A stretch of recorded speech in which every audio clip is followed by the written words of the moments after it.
ನಮಸ್ಕಾರ ವೀಕ್ಷಕರೇ, ನಿಮಗೆಲ್ಲರಿಗೂ ನನ್ನ ಯೂಟ್ಯೂಬ್ ಚಾನಲ್ಗೆ ಸ್ವಾಗತ. ಸುಶಾಂತ್ ಸಂಸ್ಕೃತಿ ರೊಮ್ಯಾಂಟಿಕ್ ಪ್ರೇಮ ಕತೆ ಭಾಗ 33.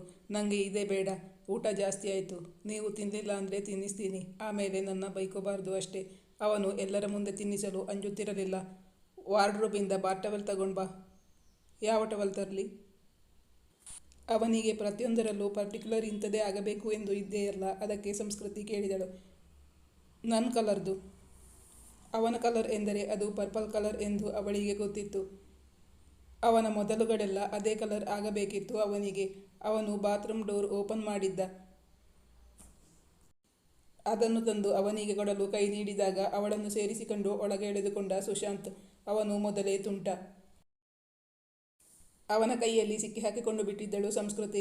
ಇನ್ನು ಅವಳಿಗೆ ಉಳಿಗಾಲವಿರಲಿಲ್ಲ. ಬೇಕೆಂದೇ ಯಾವತ್ತೂ ಅವಳನ್ನು ನೋಯಿಸುತ್ತಿರಲಿಲ್ಲ ಸುಶಾಂತ್. ಒಂದು ವೇಳೆ ಅವನ ಮಾತಿನಿಂದ ಅವಳೇನಾದರೂ ನೊಂದುಕೊಂಡಿದ್ದಾಳೆ ಎಂದು ಗೊತ್ತಾಗುತ್ತದೆ ಮಂಡಿಯೂರಿ ಕೂತು ಅವಳ ಬಲಗೈ ಹಿಡಿದು ಕ್ಷಮೆಯಾಚಿಸುತ್ತಿದ್ದ. ಸಂಸ್ಕೃತಿ ಅವನ ತುಂಟತನಗಳನ್ನು ಸಹಿಸಿಕೊಳ್ಳುತ್ತಾಳಾ? ಇಂದಿನ ಸಂಚಿಕೆಯಲ್ಲಿ ವೀಕ್ಷಿಸಿ. Thank you for watching.